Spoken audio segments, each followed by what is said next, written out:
वालेकुम, मैं हूं कलीमुल्ला। आज हम बात करेंगे तुर्की में बिल्डिंग मटेरियल स्टोर का काम कैसे किया जा सकता है, इसके लिए कितनी इन्वेस्टमेंट चाहिए, तुर्की में इस बिजनेस का क्या स्कोप है, किन लोगों के लिए बिल्डिंग मटेरियल स्टोर का बिजनेस फायदेमंद है। हमारे साथ हैं अली अकबर साहब। अस्सलाम वालेकुम सर, क्या हाल है? वालेकुम अस्सलाम कलीमुल्ला। मैं ठीक हूँ, आपका क्या हाल है? अल्हम्दुलिल्लाह सर, मैं ठीक हूँ। सर आप हमें ये बताएं कि तुर्की में बिल्डिंग मटेरियल स्टोर का बिजनेस कैसे किया जा सकता है और इसके लिए कौन कौन से डॉक्यूमेंट्स चाहिए। जी कलीमुल्ला, बहुत अच्छा टॉपिक है। बहुत शुक्रिया सर आपका। जैसा कि आप जानते हैं कि टर्की में प्रॉपर्टी या कंस्ट्रक्शन पिछले कुछ सालों से बहुत ज़्यादा अरूज पर है। और टर्की के हर शहर में, इस्तांबुल है, बुर्सा है, इज़मीर है, देनीज़ली है, या कोई भी बड़ा शहर ले लेते हैं, 45 के करीब शहर हैं। हर शहर में कंस्ट्रक्शन का काम बड़ी तेज़ी से हो रहा है। तो इसलिए अगर आप ऑलरेडी पाकिस्तान में, इंडिया में या दुनिया के किसी भी मुल्क में कंस्ट्रक्शन मटेरियल का बिजनेस करते हैं तो आपके लिए बहुत ज़्यादा स्कोप है।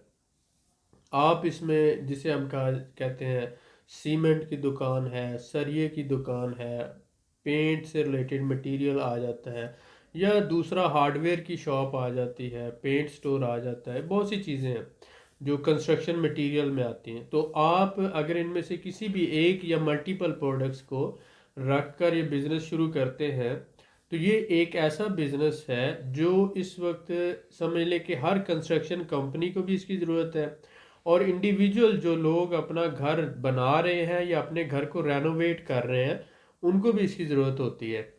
तो ये ऐसा बिजनेस है जिसमें लॉस के मिनिमम चांसेस हैं, यानी कि ये मटेरियल तो जल्दी से ख़राब होता नहीं है, और कंस्ट्रक्शन भी उरूज पर है, और नए घर बन रहे हैं, नए अपार्टमेंट्स बन रहे हैं, और बड़ी तेज़ी से जो है नए घर बन के रेनोवेट होकर आगे सेल हो रहे हैं। और दुनिया में यूरोप से, अमेरिका से, इस तरह यूके, रशिया, जापान, कोरिया से लोग आकर घर खरीद रहे हैं और नए इसी तरह से अपार्टमेंट बन रहे हैं। तो अगर आप इस बिज़नेस में आते हैं तो छोटे लेवल से आप शुरू कर सकते हैं। सपोज करें आप कंपनी रजिस्टर्ड करवाते हैं, 25,000 टर्किश लीरे की कंपनी रजिस्टर्ड करवा कर आप शुरू में एक या दो बंदे मुलाजम रख के काम शुरू कर सकते हैं। आप 15,000 20,000 डॉलर का मटेरियल डालकर आप आगे इसको बढ़ाते जाएं। छोटे लेवल से शुरू करें और उसके बाद आगे इसको बढ़ाते जाएं। तो अगर आपकी कैपेसिटी 50,000 या 1 लाख डॉलर तक इन्वेस्ट करने की है तो बहुत अच्छी बात है। लेकिन अगर इतनी कैपेसिटी नहीं है, कम है, तो आप कम से भी काम शुरू कर सकते हैं। तो जिस तरह से हमारे यहाँ होता है कि रेत है, सीमेंट है, बजरी है, सरिया है, इस तरह से आ जाता है डिफरेंट, फिर इसके अंदर डिफरेंट हार्डवेयर प्रोडक्ट्स आ जाती हैं। तो वो सारी चीज़ें जो हैं, आप उनमें से कुछ चीज़ें आप शुरू में रख कर ये कर सकते हैं। उसके अलावा जैसे ये कालब के लिए जो सामान होता है, या फिर इसी तरह से स्काफोल्ड वगैरह का सामान होता है, तो ये भी आप रेंट पर भी देने का काम कर सकते हैं। कंस्ट्रक्शन में जितना भी मटेरियल यूज़ होता है, चाहे वो स्काफोल्ड से रिलेटेड हो, चाहे वो सीढ़ियाँ आ जाती हों, या इसी तरह से औजार आ जाते हैं कंस्ट्रक्शन से, कंस्ट्रक्शन की मशीनरी आ जाती है, छोटी या बड़ी मशीनरी जो होती है, तो ये बहुत सी चीज़ें इसमें आ जाती हैं। तो आप वो रेंट आउट भी कर सकते हैं, और इस तरह से नई से सेल का भी आ जाता है, और मटेरियल की सेल का भी आ जाता है। तो आपको पता है कंस्ट्रक्शन एक बहुत बड़ा फील्ड है। तो आप इन्वेस्टमेंट के हिसाब से उसमें छोटा सा पार्ट की आप सर्विस देना शुरू कर सकते हैं। आप 10-12 हज़ार डॉलर से शुरू करके इसको लाख, 2 लाख, 3 लाख डॉलर तक जितना चाहे एक्सपैंड कर सकते हैं। तो बात हो रही है, अगर आपका ऑलरेडी एक्सपीरियंस है, आप आते हैं टर्की में टूरिस्ट वीज़ा पे, टूरिस्ट रेजिडेंस लेते हैं, उस पर आप कंपनी रजिस्टर करवा के एक छोटी सी दुकान बनाकर आप बैठ जाते हैं, एक वर्कर रख के, साथ साथ ज़ुबान सीखते हैं और साथ साथ आप अपना बिजनेस रन करते हैं। अगर आपको अच्छा रिस्पांस मिलता है, आउटपुट अच्छा होता है, तो आप फिर इसी बिज़नेस को एक्सपैंड करते हुए इस पर बिज़नेस रेजिडेंस ले लेते हैं, और अपनी फैमिली को स्पॉन्सर करके आप आगे जो अपनी फैमिली को भी अपने पास बुला लेते हैं। ये सारा प्रोसेस। जी सर, माशाल्लाह, बहुत शुक्रिया सर आपका।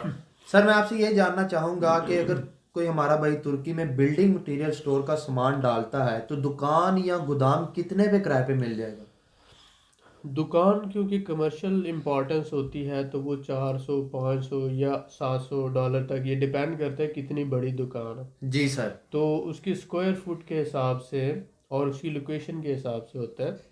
तो कंस्ट्रक्शन मटेरियल मोस्टली आपको पता है जो न्यूली कंस्ट्रक्टेड एरियाज़ होते हैं जहाँ पर अभी आबादी इतनी ज़्यादा नहीं है, वहाँ पर ज़्यादातर बनाया जाता है कि सराउंडिंग में नए घर बनने होते हैं या वहाँ पर नए प्रोजेक्ट्स पे काम हो रहा होता है। तो उन इलाकों में सस्ती जगह मिल जाती है। जी सर, ऐसा ही। मतलब जहाँ पर ये आबादी पहले से मौजूद है, कमर्शियल इंपॉर्टेंस है, वहाँ पर कोई भी जगह ज़्यादा किराए पे होगी। लेकिन जिन इलाकों में अभी आबादी इतनी ज़्यादा नहीं है, लेस डेवलप्ड है या अभी कंस्ट्रक्शन हो रही है, तो वहाँ पर सस्ते मिल जाते हैं। ठीक हो तो गया सर। ऑलमोस्ट वहाँ पर 4-5 मरले की जगह लेकर या बड़ा हॉल लेकर लोग वहाँ पर कंस्ट्रक्शन मटेरियल के लिए अपना एक स्टोर और शॉप टाइप बना लेते हैं। जी तो सर, वहीं से बिल्कुल फिर ठीक। तो वो $400-500 में एक बड़ी जगह आपको आसानी से मिल जाती है। जी सर, बिल्कुल ठीक हो गया। बहुत शुक्रिया सर आपका। सर मैं आपसे ये जानना चाहूँगा कि स्टार्टिंग में किसी भी भाई के पास बिल्डिंग मटीरियल का काम करने के लिए कम से कम कितनी इन्वेस्टमेंट होनी चाहिए? देखिए, क्योंकि ये काम ऐसा है जिसमें आपने मटेरियल सीमेंट है, रेत है, बजरी है, सरिया है, वो ला के रखना होता जी सर, है ऐसा ही। और उसको आगे आपने सेल करना, तो कम से कम 20-30 हज़ार डॉलर होगा। जी तो सर। आप ये सिस्टम शुरू कर सकते हैं और फिर आगे इसको एक्सपेंड करते जाते हैं। जी सर, बिल्कुल ठीक हो गया। सर मैं आपसे ये जानना चाहूँगा कि बिल्डिंग मटीरियल स्टोर पे काम करने के लिए अगर किसी वर्कर की ज़रूरत होती है तो तुर्की में क्या आसानी से मिल जाता है? अगर मिल जाता है तो उसकी तनख्वाह कितनी होगी? देखें, टर्की में बहुत ज़्यादा इलीगल लोग भी हैं, पाकिस्तानी हैं, अफ़गानी हैं, दूसरे ममालिक से आए हुए भी हैं। तो वो इलीगल वर्कर तो आपको बड़ी आसानी से मिल जाते हैं। जी सर। लेकिन वो लीगल वर्कर अगर आप हायर करते हैं तो कम से कम एक तो आपको टर्किश रखना पड़ेगा। सही हो गया सर। तो आप $400 उस टर्किश वर्कर की सैलरी कर लें, और जो दूसरा है पाकिस्तानी या दूसरे इलीगल वर्कर हैं वो 100 150 से $200 में वो आपको मिल जाते हैं आसानी से। जी सर, बिल्कुल ठीक हो गया। बहुत शुक्रिया। सर अगर कोई हमारा भाई तुर्की में बिल्डिंग मटीरियल का स्टोर बना लेता है तो क्या वो अपनी फैमिली बच्चों को भी साथ रख सकता है? जी, वो सबसे पहले तो जो बिजनेस कंपनी है उसका कैपिटल इतना होना चाहिए, मसलन 1 लाख टर्किश लीरा की कैपिटल। तो आप पहले अपनी कंपनी को अपग्रेड करेंगे जब आपका बिजनेस पॉजिटिव जा रहा है। जी सर। उसके बाद आप अपनी रेजिडेंस जो है उसको टूरिस्ट से बिजनेस रेजिडेंस में कन्वर्ट करेंगे, और उसके बाद फिर आप स्पॉन्सर कर सकते हैं अपनी फैमिली को। बिल्कुल ठीक हो गया सर। बहुत शुक्रिया। सर मैं आपसे ये जानना चाहूँगा कि पेमेंट पाकिस्तान से कैसे तुर्की लाई जा सकती है? जी, आप एक तो कैश की सूरत में, दूसरा ये आप अपना अकाउंट खुलवा कर अपने ही अकाउंट से अपने अकाउंट में ट्रांसफ़र कर सकते हैं। जी सर। तो ये सबसे आसान तरीका है। बिल्कुल ठीक हो गया सर। बहुत शुक्रिया। सर मैं आपसे ये भी जानना चाहूँगा कि अगर कोई हमारा भाई वहाँ पे बिल्डिंग मटीरियल का स्टोर बना लेता है तो जो बिल्डिंग मटीरियल का सामान है क्या वो आसानी से मिल जाता है? जी, मुख्तलिफ़ कंपनीज़ हैं, जैसा कि ऑल ओवर द वर्ल्ड होता है कि जो ग्रेवल है उसके लिए, बजरी के लिए अलहदा से है, जो जिसे हम रेत कहते हैं या गुम यहाँ पे कहा जाता है, उसके लिए अलहदा से है, सीमेंट के लिए अलहदा से है, सरिये के लिए अलहदा से है। जी सर, फिर बिल्कुल। जो आते हैं उसके लिए डिफरेंट जो मशीनरी है उसकी अलहदा से आ जाती हैं, पेंट की अलहदा से। तो इसी तरह से इलेक्ट्रिक के सामान के अलहदा आपको डिफरेंट कंपनीज के साथ जो है एग्रीमेंट्स करके उनके साथ मिल के फिर आप काम करना होता है। तो कुछ पेमेंट कैश और कुछ क्रेडिट पे फिर आगे साइकिल चल पड़ता है और आप अपना काम आगे एक्सपैंड करते जाते बिल्कुल ठीक हो गया सर। मैं आपका बड़ा हैं। शुक्रगुजार हूँ, आपने कीमती मालूमात से आगाह किया जो हमारे भाइयों के लिए बहुत ज़रूरी जी, थी। वेलकम। आप लोगों से मैं यही कहूँगा कि बिल्डिंग मटेरियल का बिजनेस करने के हवाले से अगर आपका कोई सवाल है तो कमेंट करें, इंशाल्लाह हम आपको ज़रूर रिप्लाई करेंगे। वीडियो को लाइक करें और शेयर करें, साथ ही साथ हमारे चैनल को सब्सक्राइब करें। अल्लाह हाफिज़।